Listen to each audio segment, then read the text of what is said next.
दोस्तों हमारे चैनल दर्पण ज्ञान सागर में आप सभी का स्वागत है। मित्रों, आज की कहानी बहुत ही सुंदर और मार्मिक है। आज की कहानी है सास का अन्याय। एक बहू पर प्यार, दूसरी पर जुल्म, अंत में मिली सास को भयंकर सजा।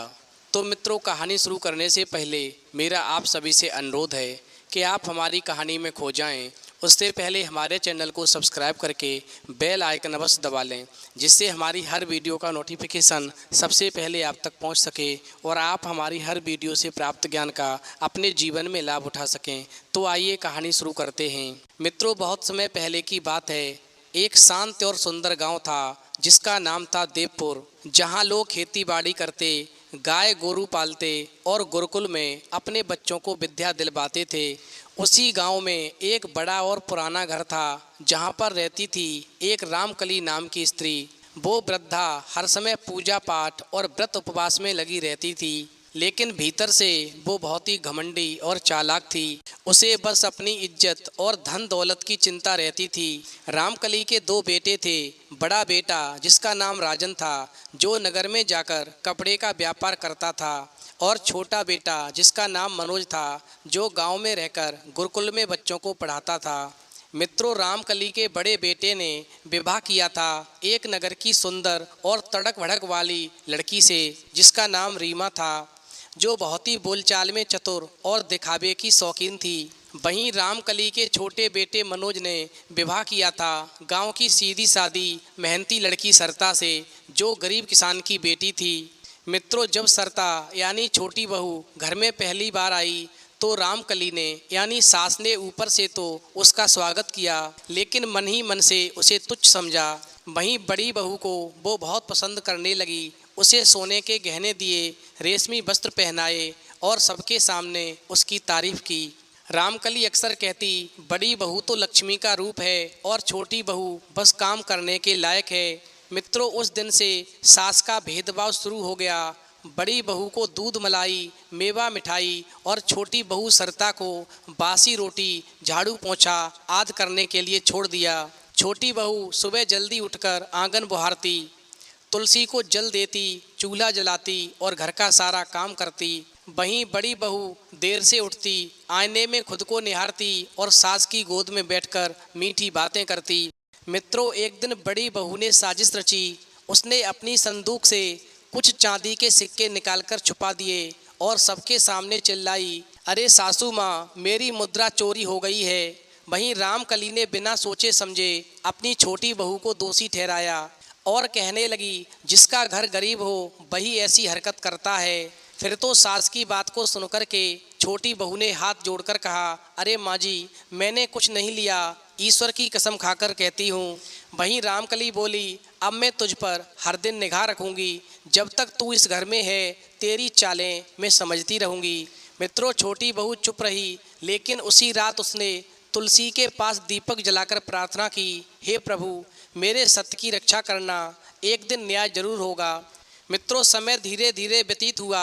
कुछ ही समय में छोटी बहू के पति की कमाई घट गई और घर में खाने को भी ठीक से नहीं मिला। वहीं गरीबी की हालत में छोटी बहू ने बड़ी बहू से हाथ जोड़े और थोड़े चावल मांगे। वहीं छोटी बहू ने बड़ी बहू के सामने हाथ जोड़े और खाने के लिए थोड़े चावल मांगे और बोली, दीदी, कई दिनों से मेरे घर पर खाना नहीं बनाए, चूल्हा नहीं जलाए, थोड़े से चावल दे दो। मेरे पति की कमाई घट गई है, इसलिए हम खाने को भी परेशान हैं। मित्रों, इस प्रकार छोटी बहू की बात को सुनकर के जो बड़ी बहू थी वो ताना मारते हुए कहती है, भीख मांगने वालों को मैं कुछ नहीं देती। उधर रामकली सास जो थी, उसने भी सबके सामने अपनी छोटी बहू का मजाक उड़ाया और कहा, जिसके नसीब में रोटी नहीं वो बहू कैसी। मित्रों, इतना अपमान सहने के बाद भी छोटी बहू ने कुछ नहीं कहा, लेकिन अगले दिन से उसने अपने घर की गायों का दूध लेना शुरू किया और उसमें से घी बनाकर गांव में बेचना शुरू कर दिया। ईश्वर की कृपा हुई और फिर धीरे धीरे छोटी बहू के द्वारा बनाया हुआ शुद्ध देसी घी गांव भर में प्रसिद्ध हो गया। लोग उसके पास में सौदे करने आने लगे, मगर छोटी बहू ये सारा काम चुपचाप करती, ना अपनी जेठानी को बताती और ना ही अपनी सास को भनक लगने देती। मित्रों, समय धीरे धीरे बढ़ा। जब रामकली सास को पता चला कि छोटी बहू का व्यापार चल निकला है तो उसने गांव में अफवाह फैलाई कि मेरी छोटी बहू ने तांत्रिक उपाय किए हैं तभी उसका धन बढ़ रहा है, ये शुभ संकेत नहीं है। और फिर उसने घर के बाहर नींबू मिर्ची लटका दी और छोटी बहू को अशुभ मानने लगी। लेकिन छोटी बहू ने फिर भी कोई जवाब नहीं दिया। वो हर दिन प्रभु के आगे दीप जलाती और कहती, हे प्रभु, मुझे सच्चाई के रास्ते से न भटकाना। मित्रों, समय धीरे धीरे व्यतीत होने लगा। एक दिन वक्त ने पलटा खाया। उधर बड़ी बहू के पति का व्यापार घाटे में जाने लगा। उसे कई जगह से नुकसान हुआ और उसका सारा धन धीरे धीरे खत्म हो गया। उधर छोटी बहू का घी, अचार और औषधियाँ अब नगरों तक बिकने लगीं। उसने कई विधवा औरतों को भी अपने साथ काम पर रखा और सबको रोजगार दिया। इस प्रकार छोटी बहू एक आम बहू नहीं बल्कि पूरे गांव की सम्मानित महिला बन गई। एक दिन गांव के मुखिया आए और रामकली से बोले, तुम्हारी छोटी बहू सरता देवी को हम ग्राम सभा की मुखिया बनाना चाहते हैं क्योंकि वो सबके दुख दर्द समझती है। फिर तो गांव के मुखिया की बात को सुनकर के रामकली एकदम से जल भुन गई। मित्रों, एक कहावत किसी ने सच्ची कही है, जाको राखे साइयाँ मार सके ना कोई। मित्रों, सरता का देसी घी और औषधियों का व्यापार अब नगर नगर प्रसिद्ध हो गया। रामकली के मन में जलन और भी बढ़ गई। एक दिन उसने गांव के कर अधिकारी को बुलाया और कहा, हमारी छोटी बहू बिना राजा की आज्ञा के व्यापार करती है, कर नहीं चुकाती, आप उसे दंड दो। इस प्रकार रामकली की बात को सुनकर के कर संग्राहक जो था छोटी बहू के पास आया तो छोटी बहू ने मुस्कुराकर पुराने तामपत्र दिखाए और कहा, ग्राम प्रमुख से अनुमोदन लेकर हमने ये व्यापार आरंभ किया और हर माह हम कर चुकाते हैं, ये प्रमाण पत्र देखिए। वहीं संग्राहक रामकली से बोला, बहू तुम्हारी ईमानदार है, तुम झूठ बोल रही हो। फिर तो संग्राहक की बात को सुनकर के रामकली का चेहरा उतर गया और इस प्रकार उसकी पहली चाल विफल रही। मित्रों, एक रात्रि बड़ी बहू ने अपनी सास को उकसाया और कहा, माँ, क्यों ना हम तुम्हारी छोटी बहू पर चोरी का दोष लगाएं, कोई रत्न छुपाकर कहें कि वो इसने चुराया है। इस प्रकार दूसरे दिन बड़ी बहू ने अपने बाजूबंद को संदूक में छुपाया और चिल्लाई, अरे सासू माँ, मेरा बहुमूल्य बाजूबंद गायब है। फिर तो रामकली ने सबके सामने फिर से अपनी छोटी बहू को दोषी ठहराया, पर इस बार छोटी बहू चुप नहीं रही और उसने सभी की उपस्थिति में अपनी जेठानी के कमरे की तलाशी ली और बाजूबंद उसी संदूक में पाया। फिर तो ग्राम प्रमुख ने ये सुनते ही कहा, कर्मों का फल समय देता है, झूठ बोलने वालों का मुंह काला अवश्य होता है। मित्रों, इस प्रकार रामकली और उसकी बड़ी बहू को शर्म से सिर झुकाना पड़ा। रामकली जो थी अब प्रत्यक्ष रूप से अपनी छोटी बहू को नीचा दिखाने लगी। उसने नगर से आए व्यापारियों से कहा, मेरी छोटी बहू जब औषधियाँ बनाती है तो उसमें अपवित्र वस्तुएं मिलाती है जिससे रोग बढ़ते हैं। वहीं नगर का एक सेठ जिसे रामकली ने बहकाया था वो छोटी बहू से औषधि लेकर गया और जब उसने घर पर जाकर अपनी बूढ़ी बीमार माँ को जब वो दवा खिलाई तो उसकी माँ का पुराना बात रोग ठीक हो गया। तो उसने स्वयं आकर रामकली की छोटी बहू से कहा, हे बेटा, तुम्हारे हाथों में चमत्कार है, तुम्हारे जैसे लोग ही समाज की सेवा करते हैं। मित्रों, इस प्रकार सेठ की बात सुनकर के रामकली का चेहरा फीका पड़ गया। तो इस प्रकार जब सास अपनी छोटी बहू को ज़्यादा परेशान करने लगी तो भगवान पर ये अन्याय देखा नहीं गया और फिर बड़ी बहू का पतन शुरू हो गया, क्योंकि ईश्वर के घर में देरी है मगर अंधेरी नहीं। और फिर जब रामकली की बड़ी बहू पर ईश्वर की नज़र तिरछी हुई तो बड़ी बहू के पति का व्यापार पूरी तरह से बंद हो गया और सेठों से उधार लिए पैसे लौटाने की नौबत आ गई। फिर तो रामकली ने अपने सारे गहने उतारकर अपनी बड़ी बहू को दिए और कहा, सारा ऋण चुकता कर दो। सारे गहने देने के बाद भी ऋण चुकता नहीं हुआ। फिर एक दिन नगर से सिपाही आए और उनके घर से बहुत कुछ जब्त करके ले गए।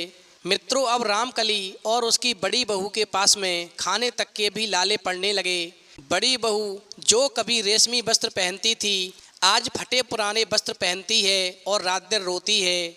और फिर एक दिन दुखी होकर बड़ी बहू जो थी अपनी देवरानी के पास में सहायता मांगने लगी और फिर अपनी देवरानी से कहा, मैंने हमेशा आपका दिल दुखाया है, मुझे क्षमा कर दो। कई दिनों से पेट भरकर भोजन नहीं किया है, थोड़े से चावल दे दो जिससे मेरा पेट भर सके, मेरे पति का पेट भर सके और सासू माँ का पेट भर सके। वहीं जेठानी की बात को सुनकर के छोटी बहू कहने लगी, दीदी मैंने तो सदा आपको हमेशा अपनी बहन करके ही माना था, मगर अंतर तो आपने ही किया। मित्रों, अब छोटी बहू पूरी तरह से धनवान बन चुकी थी और उसका हृदय सेवा से भरा था। उसने गांव में एक सेवा आश्रम खोला जहां वृद्ध, बीमार और विधवाएं आश्रय ले सकती थीं। वो रोजाना स्वयं रोटियां बनाकर बांटती, औषधियां देती। गांव की कन्याएं उसे सेवामयी माता कहकर पुकारने लगीं। मित्रों, रामकली अब बूढ़ी हो चली थी। उसकी आंखें कमजोर, शरीर दुर्बल और हृदय कठोर हो चुका था। वो चाहती थी कि कोई उसका ध्यान रखे, लेकिन ना बड़ी बहू उसकी सेवा करती और ना बड़ा बेटा।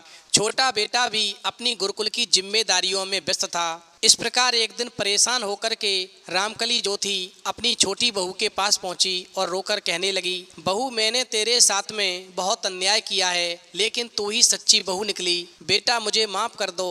इस प्रकार अपनी सासू माँ को दुखी देख कर के छोटी बहू ने आंचल फैलाया और आंचल फैलाकर कहा, हे प्रभु, आपने मुझे क्षमा करने का अवसर दिया और कहा, माँ आप चिंता मत करो, मैं आपकी सेवा करूंगी, लेकिन कर्मों का फल तो हर प्राणी को भोगना ही पड़ता है।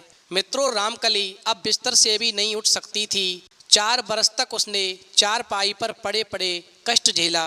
अंततः रामकली ने एक रात अकेले दम तोड़ दिया और फिर उसकी अंतिम क्रिया करने को भी कोई आगे नहीं आया और फिर छोटी बहू ने ही अपने हाथों से विधि पूर्वक अपनी सास का अंतिम संस्कार किया। मित्रों, गांव में जब ये बात फैली कि रामकली जिसने जीवन भर भेदभाव किया इसीलिए वो अकेले मरी, उसके पास खड़े होने वाला भी कोई नहीं था। 4 बरस तक चारपाई पर पड़े पड़े उसने कष्ट झेला और फिर अंतिम क्रिया करने वाला भी उसे कोई नहीं मिला, तो छोटी बहू जिससे उसने हमेशा घृणा की वो ही उसकी चिता की रक्षिका बनी। उसने ही अपनी सासू माँ की अंतिम क्रिया की।